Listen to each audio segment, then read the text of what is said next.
Oh, thank you guys so much for putting this on. I am very excited to be here. And we are going to talk about lab interpretation and treatment solutions for yeast / candida overgrowth. It's one of those problems that you just have to figure out how to treat because you're going to see it every day in your practice. And so this is not one of these rare conditions that, is kind of exotic and happens once in a while. It's pretty common. And why is that? Well, we were just talking about this in the mentorship class this morning. Almost everyone who has a problem with alcohol is going to have a yeast or fungal overgrowth, either if they're a recovering alcoholic or a current alcoholic. Most everybody with an eating disorder or who overconsumes carbohydrates. Most people who have been on repeated antibiotic courses, people who eat sugar every day. I mean, the list just adds up. So it gets to be a huge number of people that have yeast or fungal overgrowth. So it's something that you want to learn how to treat. And I think the other thing about yeast problems is that for the relative challenges of finding the yeast overgrowth and for treating it, the benefits are huge. So it's one of these things in your practice where if you find someone with a yeast or fungal overgrowth, which is going to be very, very common, and you treat it successfully, you're going to get great results very consistently. They're going to be happy. You're going to think that that was kind of easy. And so it's a good enthusiasm builder, practice builder kind of problem to work with. Once in a while, you encounter these really difficult to treat yeast cases, but hopefully there won't be too many of those in your practice, right? Oh, so this is me. I've been in practice for a long time. We're going on 30 years now, believe it or not.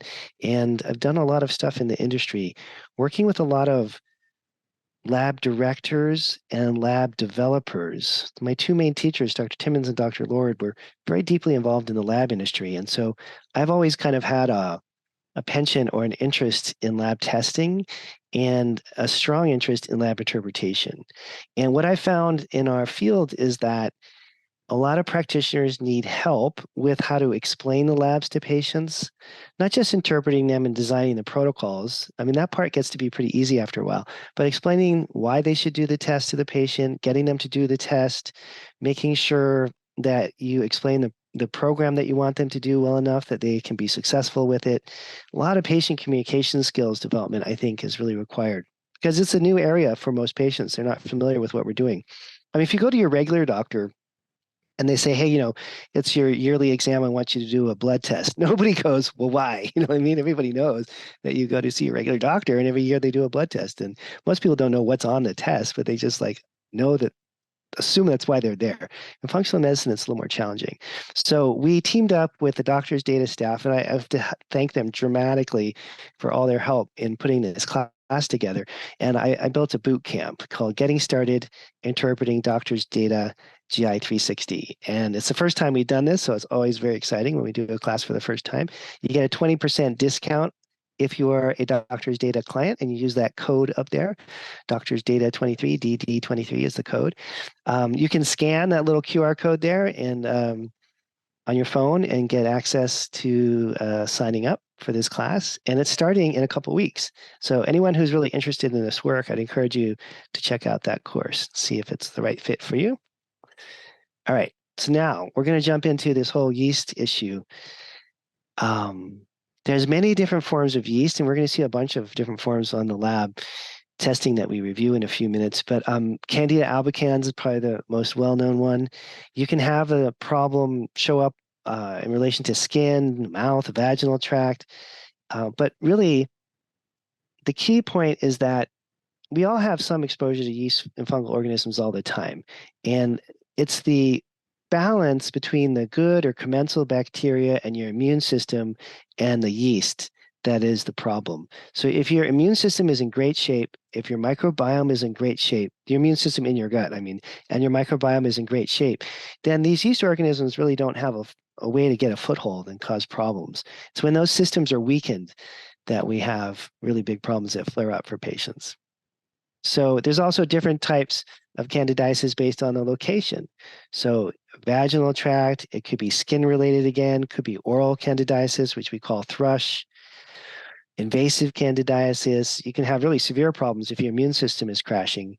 But what we're interested in is in the testing, is there an overgrowth of yeast that's within the intestinal tract? Is there an overgrowth of yeast that start to penetrate up into the intestinal tract lining? And how much is that impacting the person's health?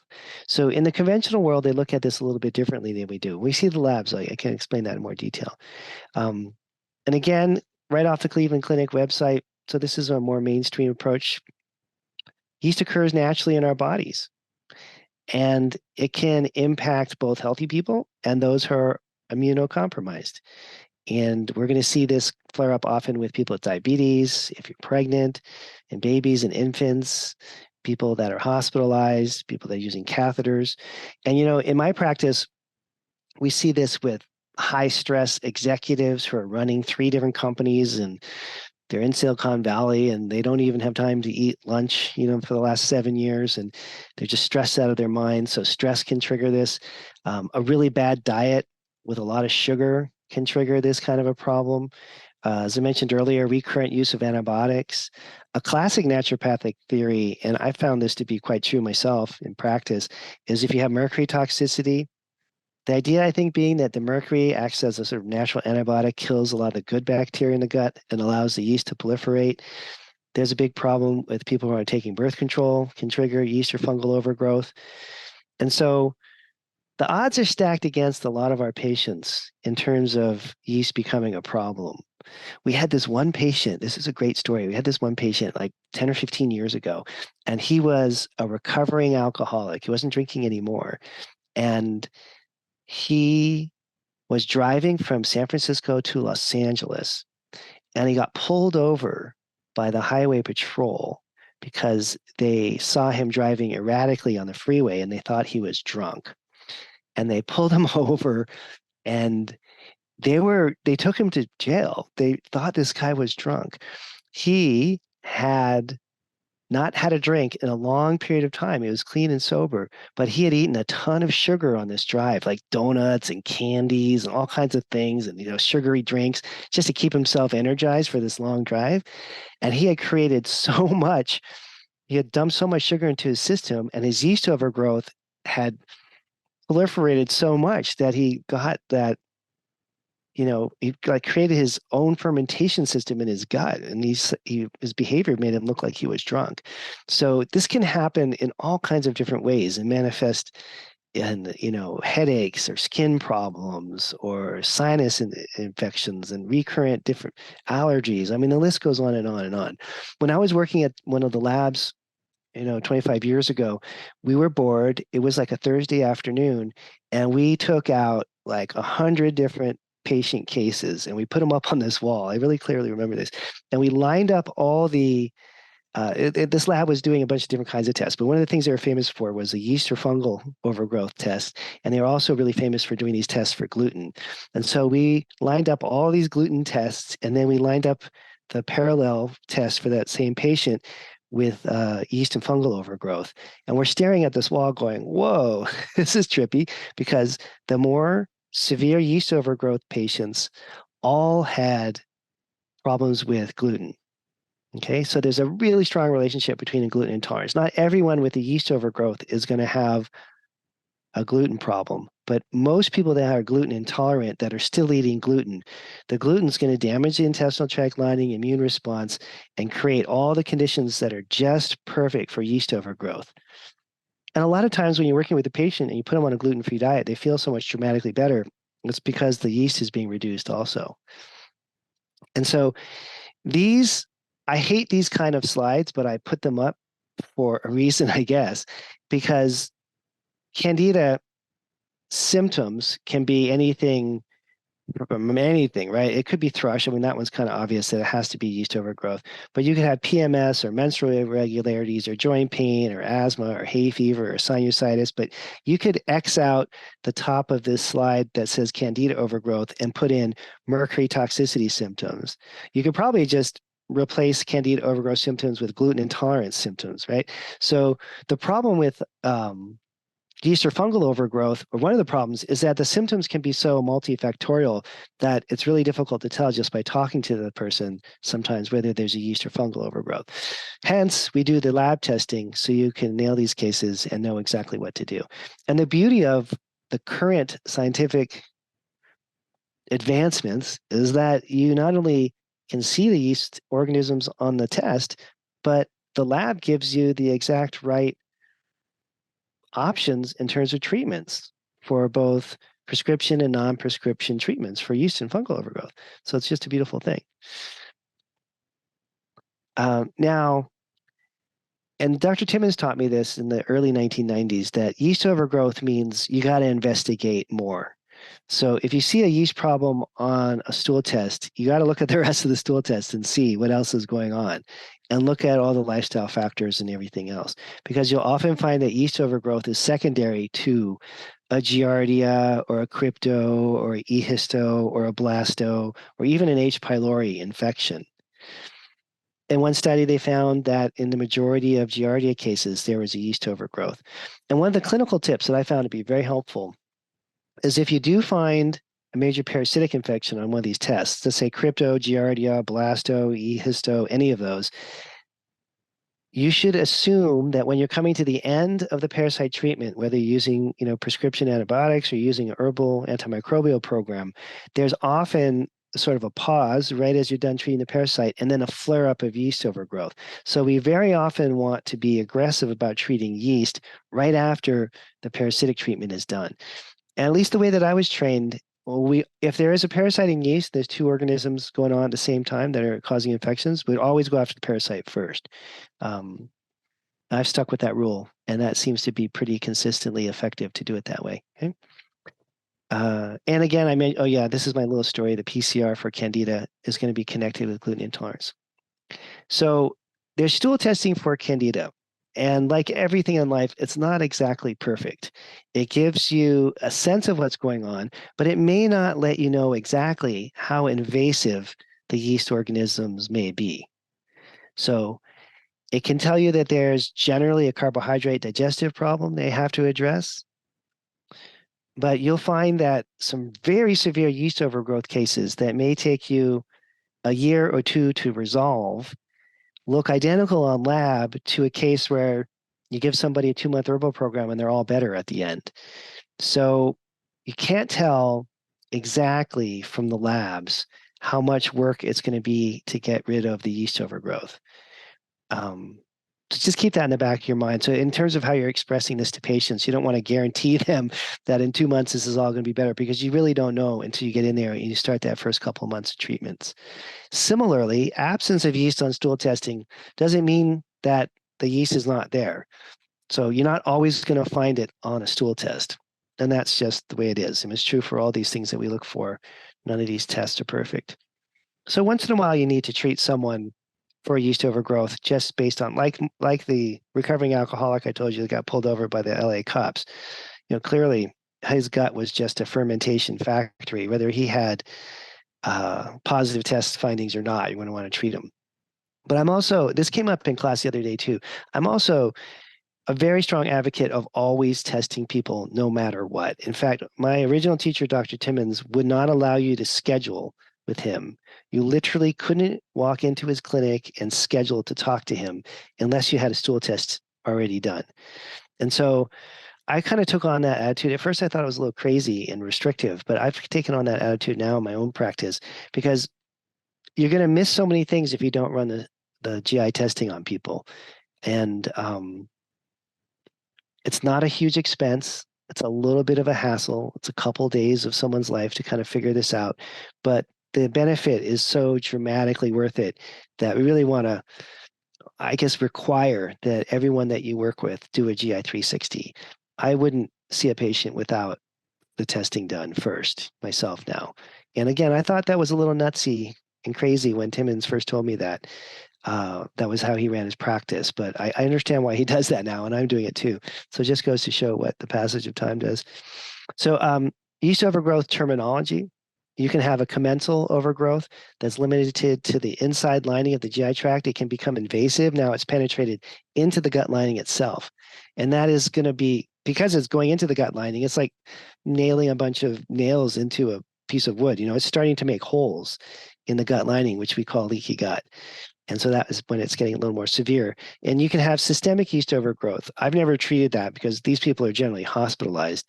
That would be like when the HIV/AIDS epidemic first broke out way back when. That was a common problem for HIV/AIDS patients a long time ago. You see it in people who are maybe getting chemotherapy or treatments like that. So we don't really see it in natural medicine clinics very often that it would be systemic because those people are going to be in the hospital. We're mostly dealing with this commensal/invasive category.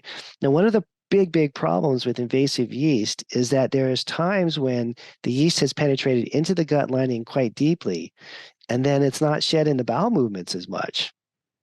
So you don't see it on the stool testing, or you see a little bit of it, right? And so that's what I was saying earlier. You can't tell how severe the problem is based on the labs. You might have a small amount of yeast that shows up on the GI testing, but it's not so much there because it's invasive and much of the yeast has penetrated into the mucosal layer of the gut. So you'll figure it out though. As you start the treatments, it'll all come together.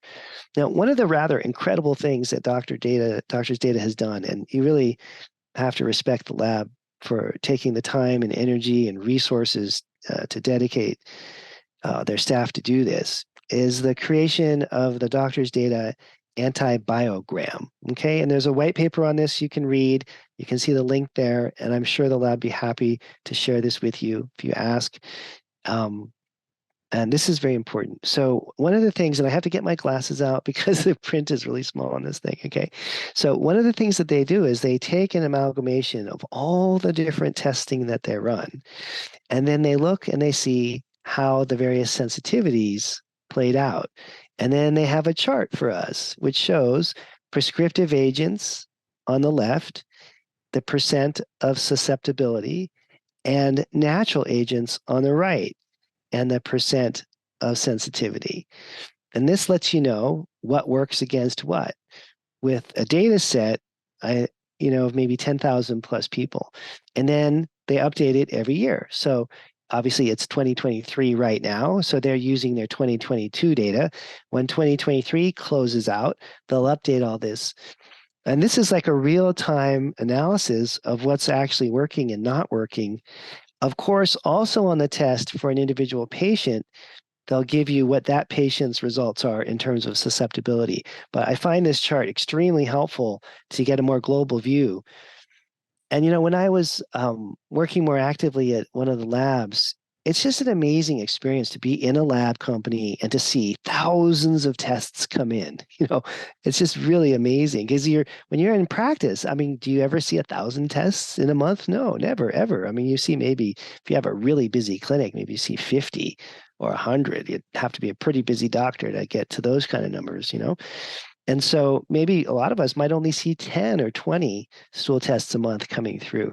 And so having access to this kind of information, it's as if you were there watching 10,000 tests being run and seeing what worked and didn't work. It's a very valuable data set right here. And you can see there's some top scorers. It's kind of like in the Olympics when they're doing Olympic diving. Somebody gets a 10 and you're like, I can't believe they got a 10. That's like a perfect score. So look, for Candida albicans, there's a couple of the prescriptive agents that get 100. That would be like a perfect score in the Olympics, right? And then if you look for Candida albicans again, you can see all the way on the right-hand side, grapefruit seed extract gets you 100, whereas oregano, or oregano, as the British would say, gets you a 1. Caprylic acid, 98. Now, I'm not boasting that I'm like intuitively like brilliant, but I always really like caprylic acid. You know why? Because it always seems to work so well. It really does. And garlic, I never really liked garlic for Candida. I didn't. I never really used it. Mostly because it smells nasty and it's like kind of gross. But look, it's at a 2.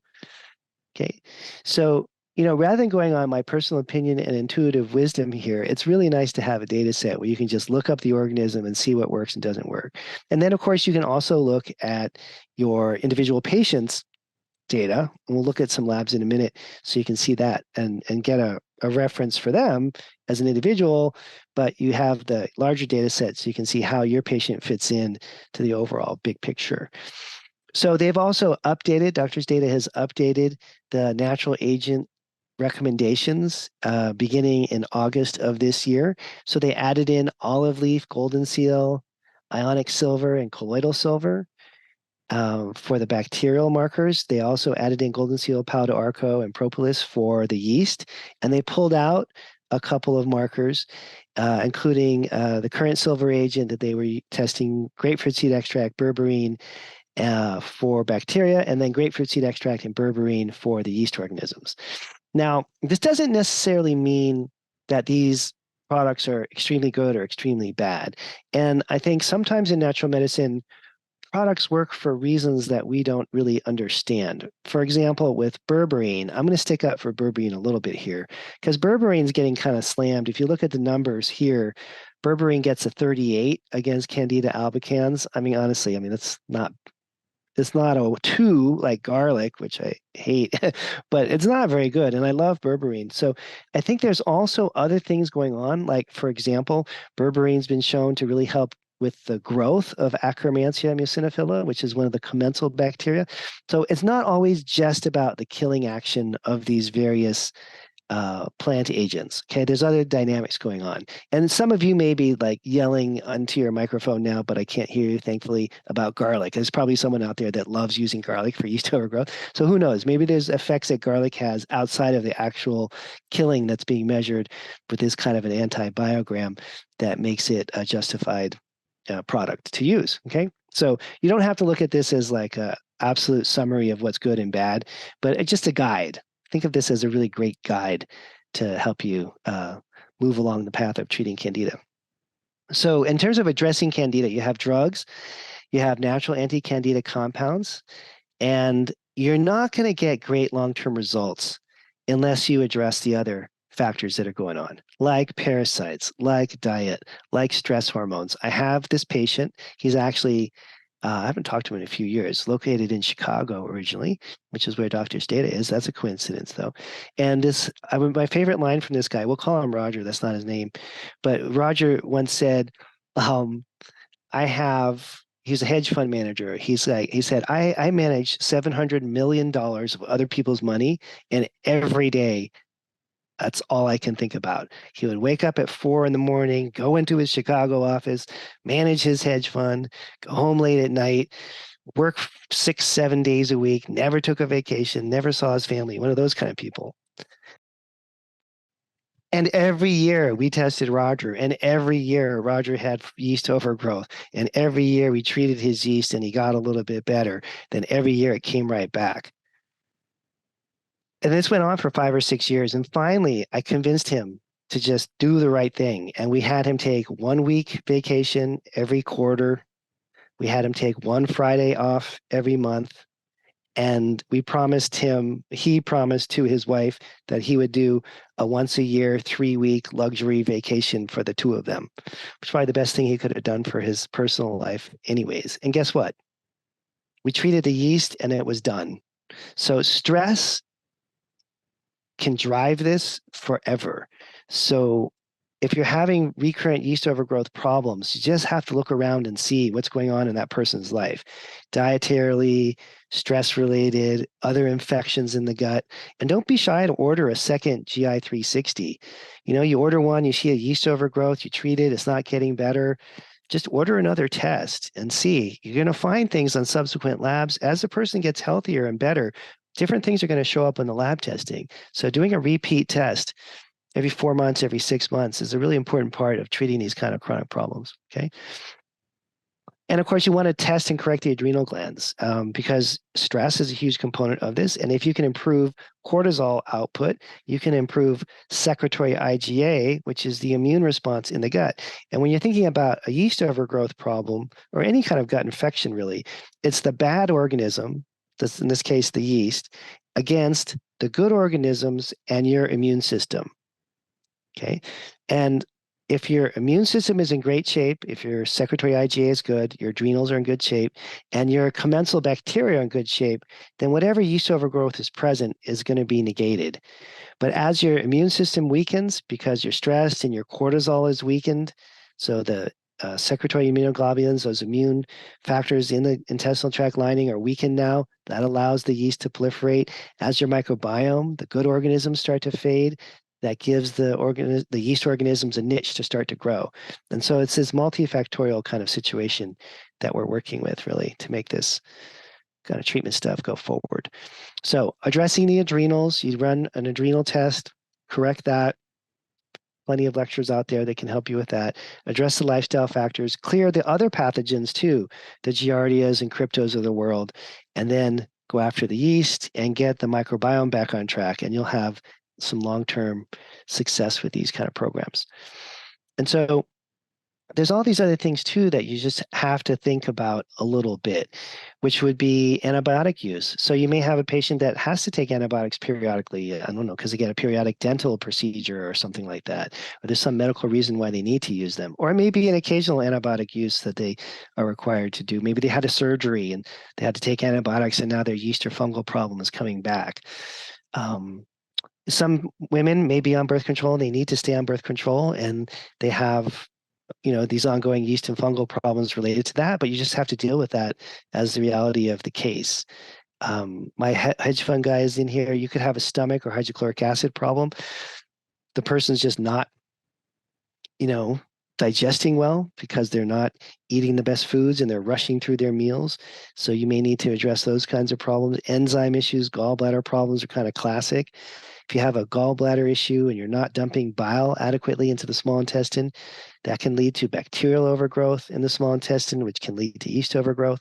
You can have restrictions in the normal motions of the intestinal tract that can lead to these problems and require visceral manipulation.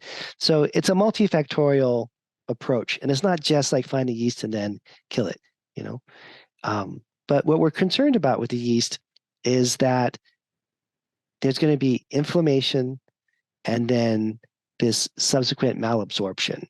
And that leads to a lot of different problems. Okay. And we could get into that some other day about inflammation and how inflammation triggers oxidative stress, and that is damaging your mitochondria, and that can impact your brain. And these problems can really cascade. Most patients that have chronic yeast overgrowth have some kind of cognitive thing going on. Maybe their memory is not that great. They get brain fog, but they're just not crisp in terms of their thinking. So I wanted to mention a couple other organisms before you look at the labs, just so we don't only talk about yeast. But C. difficile is another organism that you should just keep your eyes out for, because very much like a yeast overgrowth, it can cause chronic inflammation. It's relatively easy to treat if you can find it. But that's just one you should be on the lookout for, okay? And the natural treatment therapies for that, Saccharomyces boulardii, can work really well. It's also a product that's very effective as a follow-up for a yeast treatment, okay? And then a little bit about intestinal motility, because no one ever really talks about this. So your intestinal tract has to contract to work properly. And you can have restrictions in the body's ability for the intestines to contract. In my case, this developed one day. I was like maybe 25 years old. I'm riding my bike really fast down Market Street in San Francisco, and some moron decided to open their door really wide. And I'm going like 25 miles an hour. Right into the door, hit me right in the gut, the edge of the door. Oh man, ambulance comes. It was not a good scene. I wasn't dead or anything, but I took a pretty big blow to the abdomen. And for many years after that, I had scar tissue and adhesions that restricted my intestinal mobility or motility. And so that's a problem, because your intestines can't move properly. The immune system in the gut can't work properly. They really need to be able to move. And this is often missed. So there's a technique called visceral manipulation. And I'd say once a month, I refer out for one of my patients to get visceral manipulation. And it's like massage for the organs, right? So they can work on the gallbladder, they can work on the small intestine, large intestine, can work on the kidneys, they can work on all these different organs. But in particular, if there's adhesions or restrictions from injuries or from surgeries that are restricting intestinal motility, sometimes that's where a lot of the problem lies. And there's just a mechanical or structural issue. And those are very often missed. So I just want to mention that as a potential treatment. And you can just look up visceral manipulation. There's a group called the Upledger Institute that trains everybody in the United States for that particular technique. And then parasites. So with Crypto, Giardia, Ehistoblasto, and these kinds of bugs, you're very often going to have a yeast overgrowth, either while they have the infection or when you clear the infection up. And This happens, I don't know, more often than not, if at least 60 or 70% of the time. You treat the Giardia, you're successful at getting rid of the Giardia, but the antibiotics that you use for that, or maybe even the herbs that you use for that, as soon as the Giardia is gone, there's a sort of like a vacuum in the intestinal tract, and yeast can often fill that vacuum. So one of the potential solutions for this is that you just automatically run a yeast treatment right after the Giardia treatment is done, or that you automatically run a yeast treatment after any use of antibiotics, right? The other is to treat the Giardia, and if the person's getting worse after that treatment or they're not really getting better, to wait until at least a few weeks after the antibiotics or the Giardia treatment is done, and then retest and see if there's now a rebound yeast overgrowth. But those rebound yeast overgrowths after parasitic infections are treated happen so frequently that I often just recommend people do a yeast treatment after the parasitic treatment is done. And again, if you have multiple infections on a single test, in general, I would recommend treating yeast overgrowth last, not because it's less important, but because there's often a Giardia or a crypto type problem that's generating the inflammation and immune system weakness that led to the yeast overgrowth in the first place. And so once the parasitic infection is gone, you'll be much more likely to be able to get rid of the yeast. And if you have a patient that comes in that says, I've had my yeast treated 10 times, and they're not like Roger, my hedge fund guy in Chicago, they're not stressed out of their mind, it's not their diet, but you should suspect that they have a Giardia, a crypto, or E. histo infection, or blasto, or something behind that. Okay, and then you're going to test them, but that doesn't matter because you're going to test everybody with the GI 360, right? So you're going to catch all these kind of cases no matter what. Now, in terms of the yeast overgrowth and the intestinal villi, there's a couple of things that show up, and I don't know that anyone teaches you this. You're just supposed to figure these things out. I was so lucky to have Dr. Timmons. And in my younger years of practice, I moved into the bottom of his house. He had a beautiful house in San Diego overlooking the harbor with an incredible view. If you've ever been down there to San Diego, it's just a beautiful spot. And he had this huge basement apartment unit. And so I'm like, I need a place to live. This guy's teaching me. He's just let me move into his house, which was pretty cool. I didn't pay him rent or anything. I just lived there. So we talked a lot about the gut. And he taught me this so that I didn't have to struggle and figure it out. But I just want to pass on some of these tips because this one little factoid here has helped me in so many different cases. So we're looking at the structure of the intestinal villi. And one of the things that happens is that when you have had a lot of wear and tear to this system and you've picked up multiple bugs, they can be embedded or deeply embedded into these intestinal crypts you see there. And they can be covered over by a little bit of mucus. And they're, in a sense, sort of outside the normal immune surveillance, lab testing kind of ability to figure out what's going on. So with your chronic yeast patients, a large percentage of them are going to have multiple other infections, and you're going to get rid of the yeast, but they're not going to be completely better. So the best way to deal with this is to treat what you see, you get rid of the yeast, 60 days after the treatment's done, whether you're using nystatin, whether you're using herbal antimicrobial formulas, whatever your treatment is, 60 days after the treatment is done, to redo the stool test. And oftentimes with these chronic cases, you're going to see quote unquote new infections popping up, like a Giardia that wasn't there before now is coming out. As the intestinal villi start to heal and these structures become more solvent, that's more of a financial term, but they become more robust, deep-seated infections get flushed out to the surface. So on the second or third stool test, you may see infections that didn't show up in the beginning. As that person's gut lining is healing and repairing, new problems start to come up. And they're not necessarily new to the person. They're new in that they were not under the surveillance capacity of this testing in the past. And so for a lot of these chronic yeast cases, you'll really crack the case, kind of in like a detective kind of way on the second or third stool test. And don't give up because some of these cases are challenging. If the villi are really damaged and these structures are compromised, you want to kind of get the integrity of the intestinal tract lining structures back for a little while. Then you'll start to see on your second or third test more accurate depiction of what's really going on. And what do they say? That's this old saying that the body heals from the top down, from the inside out, and in the reverse order from which the problems occurred. So a lot of times you'll find that on the third test, you find this e-histo and you get into the patient's history and you realize that they picked that bug up 25 years ago, and that the yeast problem only started 5 years ago. So in a sense, we're like going back in time as the gut heals to make sure that we get a thorough evaluation of all the things that have gone on. And the more chronic the case is, the longer that this is going to take time-wise, okay? Oh, just a quick reminder, for those of you that joined us late, we have the first ever lab interpretation boot camp for the doctor's data GI 360 that I'm teaching. Scan that, take a little picture, sign up, you get a 20% off discount if you're a client of doctor's data. And it's going to be a fun class. You're going to learn a lot. You learn how to interpret these tests inside and out. I'm going to make sure we're just going to drill on it. And as a new extra bonus, super amazing thing, you should, if you're going to take this class, which all of you are, right? Order a GI 360 right now on yourself or on a patient, because part of this class is interpreting your labs.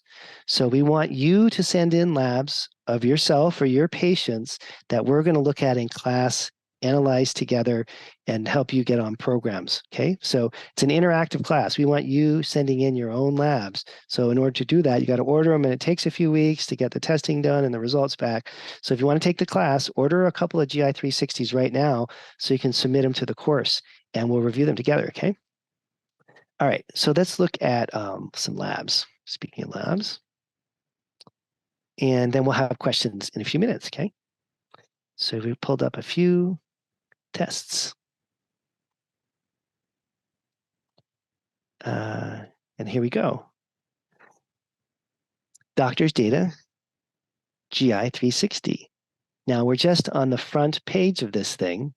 And what a monster of a test this is. The front page kind of hides all the secret stuff going on behind the scenes. But you get the basic sense of what's happening just from scanning here.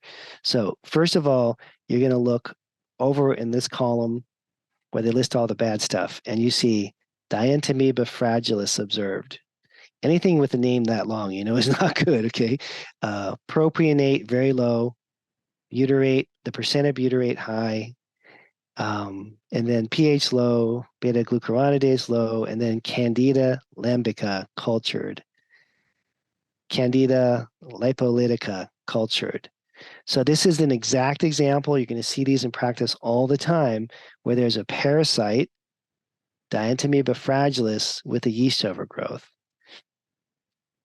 Treating the yeast overgrowth can yield greater symptomatic relief than treating the D. fragilis. But that doesn't mean you should do it first, because most of the time, if you do it that way, the yeast will just come back. If you do the yeast first, you have to get rid of the yeast. They're going to feel a lot better. Then you have to go after the D. fragilis. Then when that's gone, remember I said there's often rebound yeast overgrowth. So you're going to probably have to go back and treat the yeast again. It's just not very efficient. So if you get rid of the D. fragilis, that's step one. Give the person a few weeks off, give them a break, and then you can go after the Candida and very successfully get it.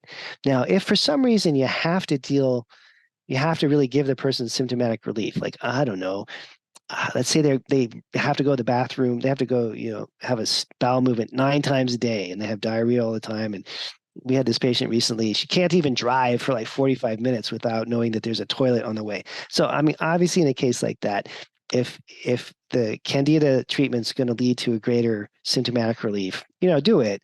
But in general, as a rule of thumb, getting rid of the parasites first is usually a more effective strategy. And these are the commensal bacterial markers, which are stunning and amazing, but we're not talking about today because this is a class about yeast. And then here is the protozoa. Now, the D. fragilis shows up here, so we know going to have to deal with that. And again, for Dientamoeba fragilis, I would say probably 3/4 of my patients use antibiotics. Some of them prefer to do it with herbs. You can do it either way. And then yeast markers showing up here. And again, with yeast overgrowth, we were just talking about this before the class started. Nystatin, very effective uh, prescription anti-yeast product, or you can use the natural agents that are recommended based on the lab. And I want to kind of scoot down to that portion of the test report. Oh, here you can see the yeast markers at a +2. Okay, clear as day, just sitting right there. And then I want to scoot down to the end here so you can see the natural agents. And for this individual patient, you have the sensitivities. So you can see, in this case, caprylic acid and golden seal would make sense to use. Or if you're going to do a prescriptive agent, you could use nystatin. All those have high sensitivity.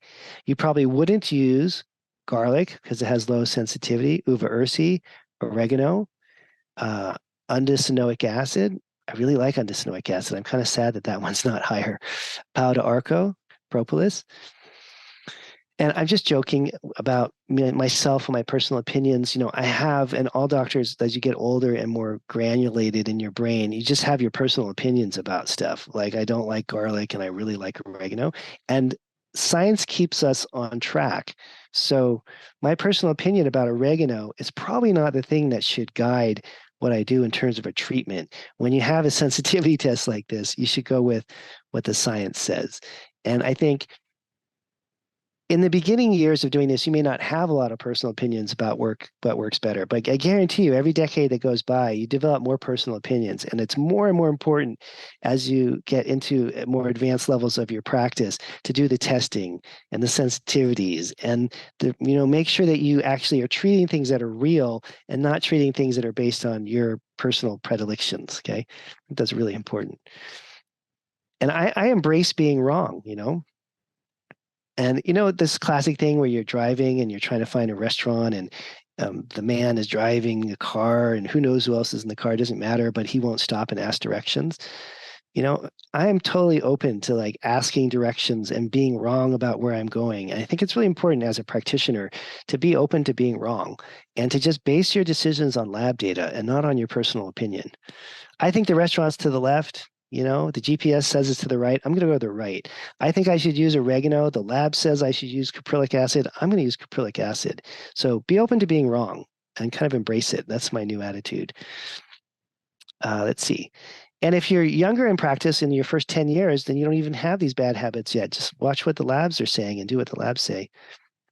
Every single clinical decision that I make in my practice is lab-based. I keep my personal opinion to myself. I'm kind of joking about it in this to try to be funny, but I really do. I keep my personal opinions to myself because most of the time they're wrong. They're not very valuable. Okay, here we have secretory IgA very low. That is super important. That means you have to stop right away and do what? I don't know if you guys can type into the chat box. What does a SIG-A being low mean? You have to stop now. You got to look at the patient. You got to say what? Type it in. You got to say your secretory IgA is low. These are the immunoglobulins that guard and protect your mucosal lining tissue. We're going to have to do an adrenal test now because we're going to have to test and correct your cortisol because cortisol regulates SIG-A. Okay, so low SIG-A, bingo, you have to do an adrenal panel. Or you're not going to get rid of the candida if their SIG-A stays low. You'll get rid of it. It's just going to come right back. Okay, so then you can see the different candida markers there. And again, we'll kind of scan through the first part of this lab because that's for some other day. And can scoot to the back part of here. And then you see under yeast, very clearly marked, different forms of candida that showed up. And then just like the last test, you can go I just point out one thing at the top of here, elastase is low. So you want to use pancreatic enzymes too. To the sensitivity, caprylic acid, let's see, caprylic acid, Oh, and resistant, it's a little different than the last one, nystatin, a little bit different. So each one's a little, individual's a little bit different. You may choose different products. And then also, as I said in the earlier part of the talk, you don't have to follow this literally. This is like a guide. If you have your favorite things and you want to, ignore all the science and do your personal opinions, then go ahead and use what you want. That is totally fine. Okay, one more lab to show, and then we're going to get to questions. Is this the one? Yeah, I think this one we didn't do yet. Oh yeah, here we go. All right, let's take a peek here. So Candida albicans, pH high, butyrate back. Let's take a cruise through here and see. Then maybe we can hone in just for a minute on this other aspect of the test here, which is so important.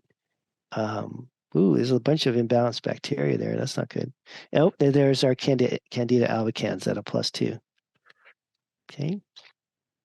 So this page here is really important, especially for yeast treatments. So elastase being out of range means you need pancreatic enzymes. Fat stain having a problem, needs some gallbladder support. Inflammation present, any of those markers, you want to do some anti-inflammatory leaky gut repair products. SIG-A, as I mentioned, if that's really low, you want to do an adrenal panel and get the cortisol stuff sorted out.